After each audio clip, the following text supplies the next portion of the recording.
Look at any tech coverage today, and the race to build the ultimate robot looks exactly like this.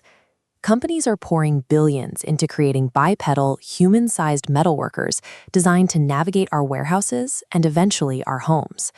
But focusing on a metal person carrying boxes ignores where extreme progress is actually happening. The engineering logic of robotics is moving away from gears and rigid programming towards systems that look and behave like living organisms.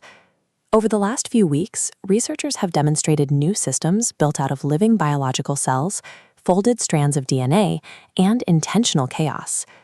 To see what the next generation of robotics actually looks like, we have to stop looking in the mirror and start looking at the microscopic and the collective. Take the concept of a robotic brain. Engineers at Northwestern University recently managed to print artificial neurons on a flexible polymer. An artificial node sends an electrical pulse to an organic neuron. The biological cell fires back in a two-way conversation. Placing this synthetic neuron in a broken circuit creates a bridge, bypassing dead tissue to repair neural damage from strokes or injuries. The barrier separating biological thought from machine execution has been downgraded from an insurmountable biological wall to a difficult engineering problem.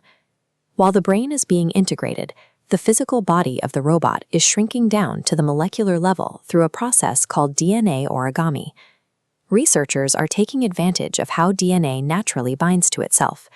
By carefully programming the sequence, they can force these twisted double helices to dynamically fold and snap into complex mechanical shapes. These tiny structures operate as a programmable immune system.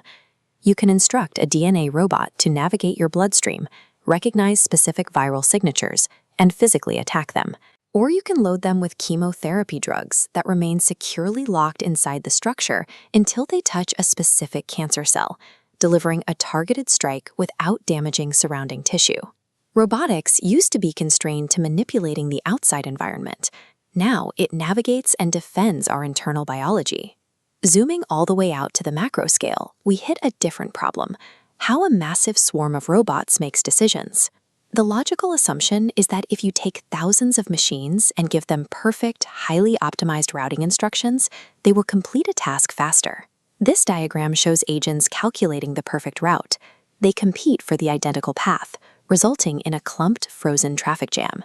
The fix? Inject random noise into their decision-making. The dots take unoptimized paths, weaving past each other to flow continuously.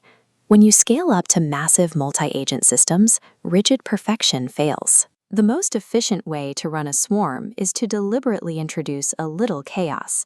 Bioelectronic interfaces, programmable molecular machines, and self-organizing swarms are currently merging into a single technical ecosystem. And what drives all three breakthroughs right now is the sudden maturation of artificial intelligence. Frontier AI models have become scientific instruments, acting as co-designers. They do the heavy computational lifting to optimize the synthetic neuron interfaces, calculate the precise molecular folds for the DNA origami, and train the behavioral logic for the drone swarms. We are now injecting large language models directly into physical bodies, an approach called Embodied AI. This gives machines the ability to generalize, to look at an unfamiliar task, plan the necessary steps, and execute them without needing hard-coded instructions for every single movement. The deployment of these technologies is happening in stages. Heavy industrial scaling, like autonomous drone swarms and warehouse logistics, is already moving into active use.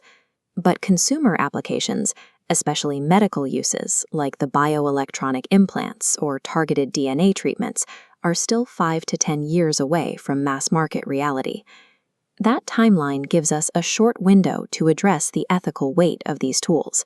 We are building a world where biological machines can theoretically be hacked, and where external signals can physically rewrite human neural pathways. The regulatory and privacy frameworks for that level of access do not currently exist. We are witnessing the moment where the clear lines that used to separate nature, machines, and intelligence are blurring into one another. We spent decades expecting the robotics revolution to look like a metal copy of a person. Instead, the most advanced machines on Earth are now being